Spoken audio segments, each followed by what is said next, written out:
Hi, good evening. I commend those on the panel today who've spoken out suffering anxiety and depression, the black dog. I myself have suffered from anxiety and depression, and I'm still hesitant about speaking openly about it in the workplace. And further, feeling that I come from a privileged position with loving family, loving friends, a job, a home, living in a peaceful country, that I don't have a right to suffer from mental illness. For those who are suffering from mental health issues in silence but still trying to maintain a semblance of normal life, do you think it's responsible to continue to hold the prominent positions you hold at work and carry on? Or would you say it's your responsibility to withdraw from, well, responsibility? Alistair, I'll start with you because this is why you're in Australia. So tell us, well, answer the question, obviously. Well, that is a really personal decision for people. But, for example, if I think about a lot of the things that I've done in my life, working with Tony Blair, helping him to win 3 elections, achieving lots of change, Northern Ireland peace process, all the things that we did, I actually think that the experience I had in having had a psychotic breakdown in the 80s and in having had chronic bouts of depression on and off for most of my life, I think that has been an advantage to me. I think it gives me resilience. I think it gives me empathy. I think I understand better than most politicians how people feel.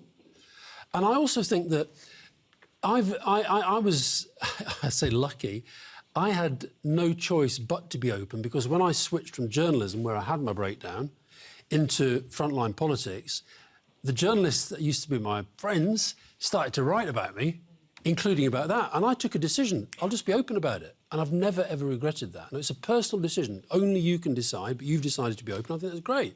I don't think you'll ever regret that. Can you just explain one thing? For those who haven't seen the documentary or don't know a lot about it, I mean, yes, you had a breakdown at a time when you were a very senior political correspondent. And it was a psychotic breakdown, and you were terribly afraid because your brother had schizophrenia. How do you actually rebuild from that? I mean, for people who have faced or looked into the abyss, how do you recover from it? Well, again, it's incredibly personal in that we're all different. So for example, I was incredibly lucky. I had an amazing partner who stood by me when a lot of women would not have done. I had a very supportive doctor. I had the most important in a way was my former employer, who I'd left to go to a different job, phoned me up and asked me to go back, even though he knew that had happened.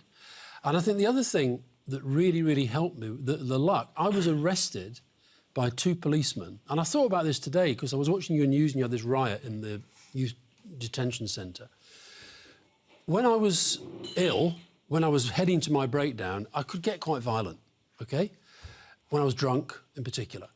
And I sometimes wake up in the middle of the night and I've imagined that I've headbutted this policeman, the guys who arrested me. And I imagine if I had done that, that's your life gone. You're in the criminal justice system and that's it. You're never going to get to the United States.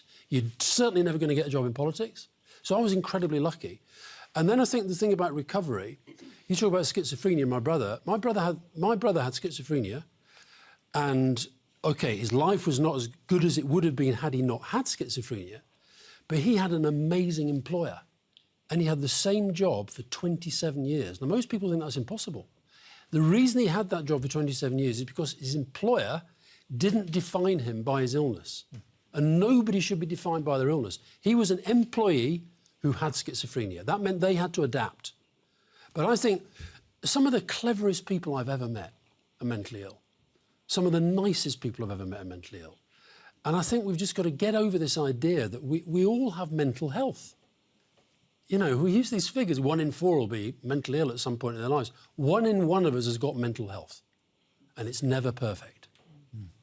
I'm going to go to Jeff Gallop, because, Jeff, you made the decision to step aside from a very important and responsible job, the Premier of Western Australia. I guess that I'd had issues related to anxiety through my whole life, really, and I'd never reflected upon them, but each time they took me over, it got a little bit worse, and I got to a situation where I had to make a decision. I mean, there's no doubt that, in theory, I could have stayed on and perhaps had tried to deal with the issue from within the system, But I made a choice that I'd leave and try something different. Now, we really should have a situation where it's not necessary that we leave our employment, as Alistair is saying, vis-a-vis mental illness. I think politics was a little bit different in the nature of what you do, and I was a bit frightened about the prospect of talking about it in the context of politics. I'll admit that, because, you know, the press are looking at you every day, everyone's looking at you, and if you slip up, you know, the disappointment for me, I didn't finish the agenda that I sort of had in politics, although I've been in for 20 years, which is a pretty good run. And so I decided I'd step back and try and contribute my understanding and knowledge as best I can. And the one thing that comes through all the time is to talk about these issues with close friends, with family, with your medical practitioners. And if we look at anxiety-related illnesses and depression, you know, they are very, very... there's treatment available, either of the cognitive sort or the medication, that can put you on an even path again. So I think that, to me, that's the important thing. One of the problems we do have, of course, is that the interests and needs and character of everyone is different. And our service delivery tends to be a bit top-down. And it doesn't always capture what's the essence of the issue for an individual person.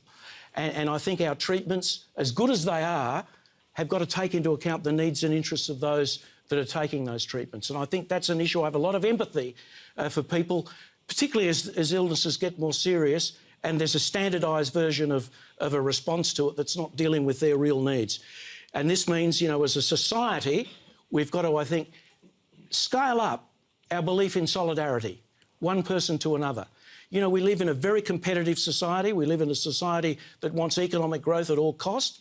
This is not good in terms of those of us that have anxiety issues or get under pressure and find it difficult to cope sometimes with those issues. So I think there are general social issues at stake here, policy issues as well as the service issues that the questions related to service delivery. And Tina. Oh, it's, you know, such a prevalent issue, mental health. And I think, you know, in the service delivery, as you say, Jeff, dealing with the acute crisis end is such a dilemma for people. And, of course, you've been talking today, Alistair, to a group about this. I think, you know, the focus on prevention and resilience that could be built in the early years. We know a lot about this. Schools are becoming the epicentre of many of these anxiety disorders. So there's actually a lot we could do on the preventive side in a community context. I think the provision in and around someone whose mental health problems escalate quickly is terribly difficult, and people just don't know how to access those services in a time of real crisis. I'm just going to go to it.